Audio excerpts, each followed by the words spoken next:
A Polícia Federal deflagrou nesta segunda-feira a Operação Águia de Aia para desarticular organização criminosa suspeita de desviar dinheiro do Fundeb, o Fundo de Manutenção e Desenvolvimento da Educação Básica. Conforme investigado, desde 2009, a quadrilha fraudava licitações com a participação de agentes públicos. O prejuízo estimado é de 57 milhões de reais. As atividades começaram em São Paulo. Depois, os criminosos migraram para Minas Gerais e fixaram sede na Bahia, onde chegaram a operar em 18 municípios. A Polícia Federal cumpriu 96 mandados de busca e apreensão e 4 mandados de prisão nos estados citados e no Distrito Federal. Os responsáveis pelas fraudes serão indiciados por crimes licitatórios, formação de quadrilha, corrupção ativa e passiva, entre outros delitos. Agência Rádio Web. Com informações da Bahia, Larissa Mantovan.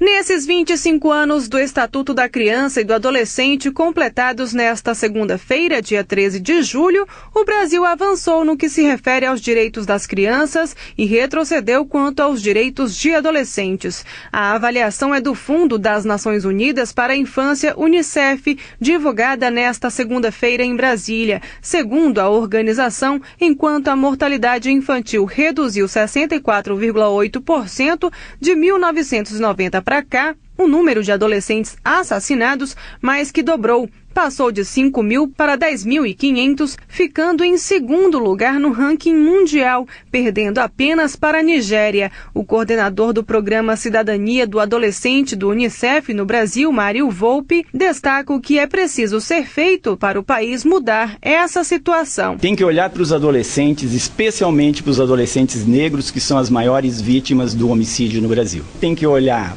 também para as crianças indígenas, para as crianças da Amazônia, para as crianças do semiárido brasileiro e dos grandes centros urbanos que ainda não estão participando desse grande processo de inclusão social. Outra preocupação para a organização é a redução da maioridade penal, como explica o representante da UNICEF no Brasil, Gary Stoll. Eu vejo essa possibilidade como um retrocesso sério para as crianças e adolescentes do Brasil e para a liderança brasileira mundialmente. Eu acho que o Brasil tem que fazer muito para melhorar a aplicação da lei que foi criada com o ECA, a lei do SINASE, que não está sendo aplicado adequadamente, que é uma parte da solução. Outro desafio é a redução da mortalidade materna. Segundo a UNICEF, o país tem atualmente 61,5 mortes de mães a cada 100.000 nascidos vivos, bem longe do preconizado pelos Objetivos do Milênio de 35 mortes por 100.000 nascidos vivos. Agência Rádio Web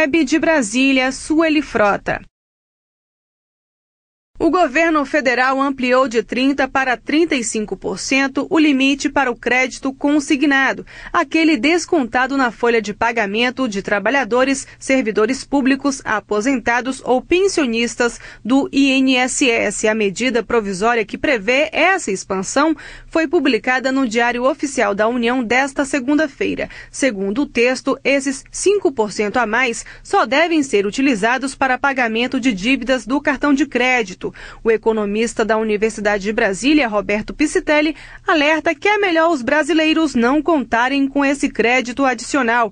Caso contrário, vão se endividar cada dia mais. O grande risco justamente é as pessoas perceberem isso aí como algo disponível, né? Como uma disponibilidade virtual ou como um aumento dos recursos à sua disposição. Como acontece muitas vezes com o cheque especial ou com o rotativo do cartão de crédito. Eu acho que a gente não deve se iludir com isso, tem que ter muito cuidado, porque ainda que os juros do consignado sejam bem menores, né, talvez o momento não recomende um passo à frente, né, nessa direção. Dados divulgados recentemente pelo Banco Central mostraram que quase metade da renda das famílias brasileiras está comprometida com dívidas. Informaram ainda que o endividamento das famílias chegou em abril a 46,3%. Foi o maior percentual desde o início da pesquisa em 2005. Agência Rádio Web de Brasília, Sueli Frota. Trabalhadores que buscam qualificação, mas nem sempre têm tempo para frequentar aulas presenciais, têm como alternativa o ensino à distância. Para quem já atua ou tem interesse em atuar no setor de transporte e logística, há inclusive opções gratuitas.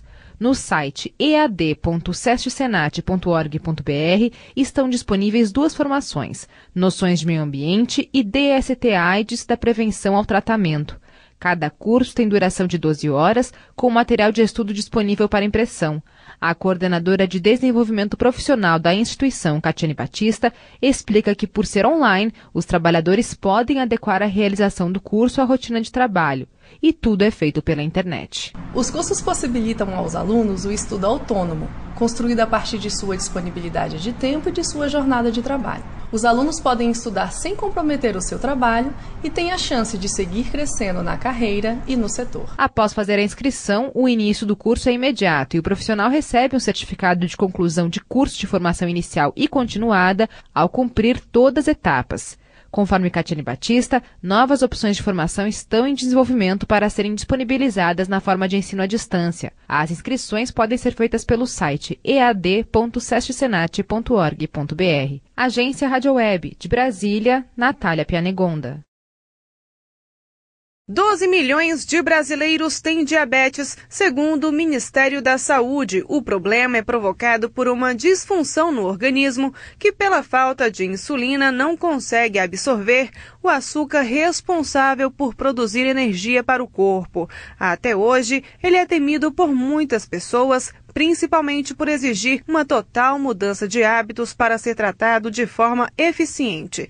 Para o farmacêutico Wesley Magno Ferreira, responsável pela assistência ao diabético na Secretaria Municipal de Saúde de Morrinhos, em Goiás, um medo sem motivo. Ele explica que o tratamento foi aprimorado e hoje oferece mais qualidade de vida aos pacientes. Hoje existem insulinas muito modernas que promovem de sobremaneira uma outra vida para o nosso paciente. Se usar um material adequado para a administração da insulina, as digestões não são dolorosas, a insulina não promove ganho de peso. Além disso, os portadores do distúrbio têm total assistência dentro do Sistema Único de Saúde, completa o farmacêutico. O SUS hoje garante o diagnóstico, ele garante assistência com medicamentos, tanto medicamentos de uso oral como a insulina.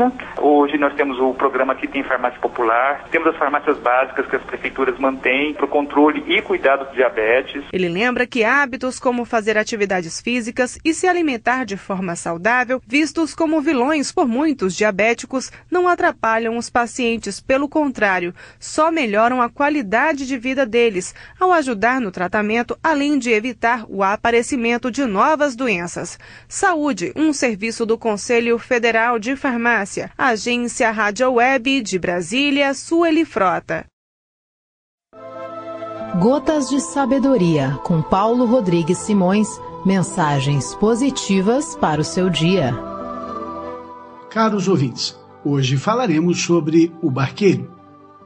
Em um largo rio de difícil travessia, havia um barqueiro que atravessava as pessoas de um lado para o outro. Em uma das viagens, iam um advogado e uma professora.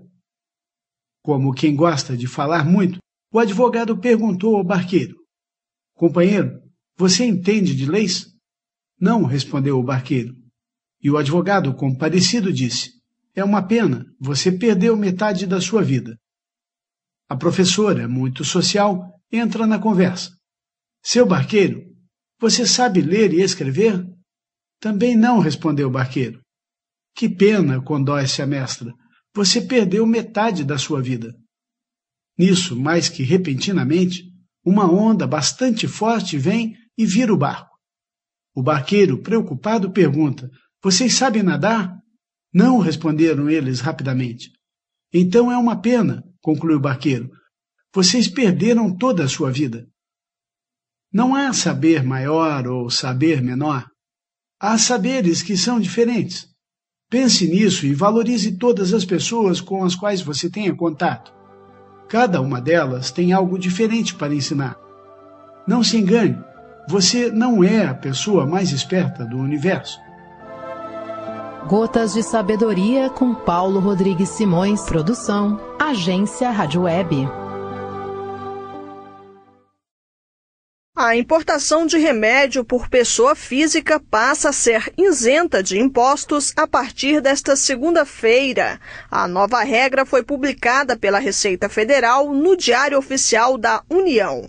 A medida se estende a encomendas aéreas internacionais transportadas por empresa de entrega expressa. De acordo com a Receita Federal, a decisão vai facilitar o tratamento com drogas não comercializadas no país e que são prescritas por médicos para doenças crônicas, como, por exemplo, o canabidiol, medicamento usado no tratamento de epilepsia de difícil controle. A moradora de Brasília, Catiele Fischer, tem uma filha de 7 anos que depende do canabidiol para viver. Ela, que já importa o remédio há anos, comemora a decisão. Nós estamos dando um passinho de cada vez, primeiro com a reclassificação da Anvisa com relação ao canabidiol. Agora nós tivemos uma simplificação do processo de solicitação com a Anvisa. Nós tivemos o Conselho Federal de Medicina que se posicionou favorável e agora essa nova portaria derrubando 60% de imposto sobre a importação. Para poder importar os medicamentos sem impostos, é necessário fazer um cadastro na Agência Nacional de Vigilância Sanitária. A pessoa deve apresentar laudo médico, documento que explica a necessidade do remédio e a receita, indicando a quantidade a ser importada. Agência Rádio Web. De Brasília, Janaína Oliveira. Os senadores aprovaram nesta segunda-feira a MP que permite a renegociação das dívidas bilionárias dos clubes de futebol com a União. A estimativa é que os times tenham a pagar de dívidas trabalhistas e tributárias mais de 5 bilhões de reais. A medida provisória cria um refis das dívidas e dá direito aos clubes a quitarem os valores em até 20 anos com taxas de juros no valor da taxa Selic. Mas para participar do programa, os times terão que dar várias contrapartidas, reduzir o rombo nas contas, afastar dirigentes que praticam gestão temerária e, principalmente, estar em dia com os salários dos jogadores. O relator da medida, senador Zezé Perrella, do PDT de Minas Gerais, destacou que o refinanciamento é positivo para salvar os times da falência. O que se faz no Brasil hoje é o que se fez na Espanha há uns anos atrás, quando os clubes espanhóis estavam também em dificuldade. Não há nenhum tipo de privilégio. Houve sim um bom senso do governo,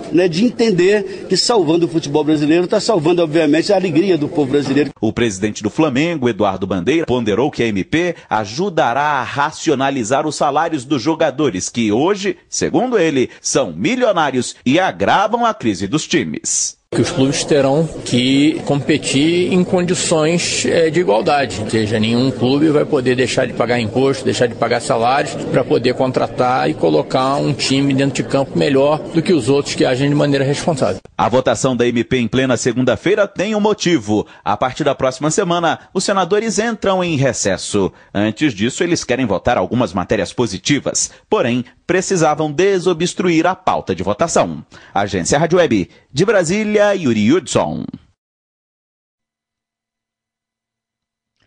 O Irã e as grandes potências conseguiram concluir nesta terça-feira um acordo histórico em Viena, na Áustria, sobre o programa nuclear iraniano. O acordo foi alcançado após 20 meses de negociações e inclui o fim das sanções internacionais contra o país. Segundo a chefe da diplomacia europeia, Federica Mogherini, os países envolvidos concordaram com o texto final do acordo, que vai prevenir de maneira eficiente que o Irã obtenha uma arma nuclear e garantirá que o programa nuclear do país seja usado apenas para fins pacíficos. De acordo com ela, o acordo representa um sinal de esperança para todo o mundo. Participaram das negociações representantes do Irã e do grupo 5+1, Estados Unidos, Rússia, China, França e Reino Unido, mais a Alemanha. O presidente iraniano Hassan Rouhani disse em seu Twitter que o acordo do Irã demonstra construtivos esforços de comprometimento. Resolvida esta crise, novos horizontes surgem visando desafios compartilhados. Agência Rádio Web de Porto Alegre, Vanessa Schneider. Os supermercados devem voltar a cobrar pelas sacolas plásticas em São Paulo nesta segunda-feira. No dia 10, sexta-feira, terminou o prazo firmado entre as empresas e o Procon de não cobrança pela sacolinha.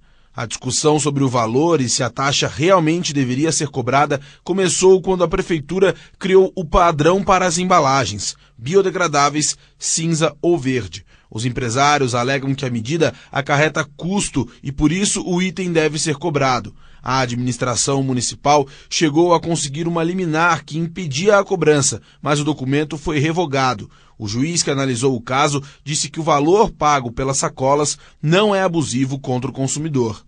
Agência Rádio Web de São Paulo, Ricardo Rodrigues.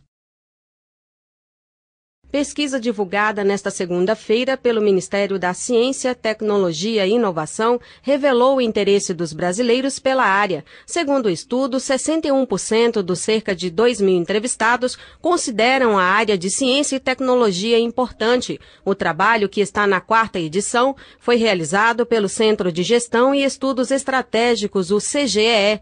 Para o presidente da organização supervisionada pelo Ministério, Mariano Laplane, a pesquisa mostrou mais uma vez que o brasileiro enxerga a ciência como elemento para alavancar o desenvolvimento do país e melhorar a condição de vida da população. O grau de interesse do brasileiro é elevado e tende a aumentar. A ciência já é popular entre os brasileiros. O que nós precisamos é dar a essa curiosidade, a esse interesse, elementos que mostrem para a população avanços concretos, recentes da ciência brasileira. A confiança nos cientistas também foi mais alta entre as 10 profissões avaliadas. Por outro lado, a maioria das pessoas nunca ou quase nunca se informa sobre o tema. A cada 100 pessoas, somente 6 lembram o nome de um cientista brasileiro e apenas 12% conhece alguma instituição que faz pesquisa. Segundo o ministro Aldo Rebelo, a ideia é que o estudo encomendado pelo órgão sirva de referência para ações neste campo. E a pesquisa nos ajuda a ver isso como parte do nosso esforço de formulação de políticas públicas para essa área. As informações estão no site percepçãocti.cge.org.br. Agência Rádio Web, com informações de São Paulo, Denise Coelho. Você já ouviu falar em cerveja de pinhão? Essa é a novidade que está chegando ao mercado brasileiro neste inverno. A bebida é produzida a partir dos pinhões, a semente da araucária, pinheiro típico do sul do Brasil. O diferencial é que os 800 quilos de pinhão utilizados na produção foram coletados em áreas naturais de Santa Catarina sem prejuízos ao meio ambiente. Esse é o primeiro produto viabilizado pela iniciativa Araucária Mais, que visa realizar conservação da floresta com araucárias a partir do desenvolvimento sustentável de cadeias produtivas como a do pinhão e erva mate, planta nativa desse ecossistema.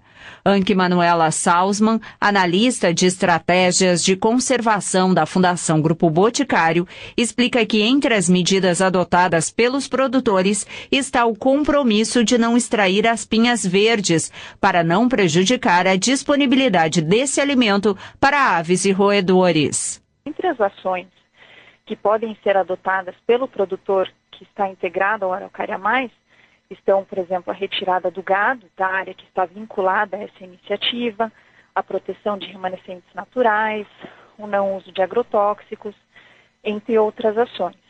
Os pinhões, por exemplo, eles também não podem ser retirados ainda verdes das árvores.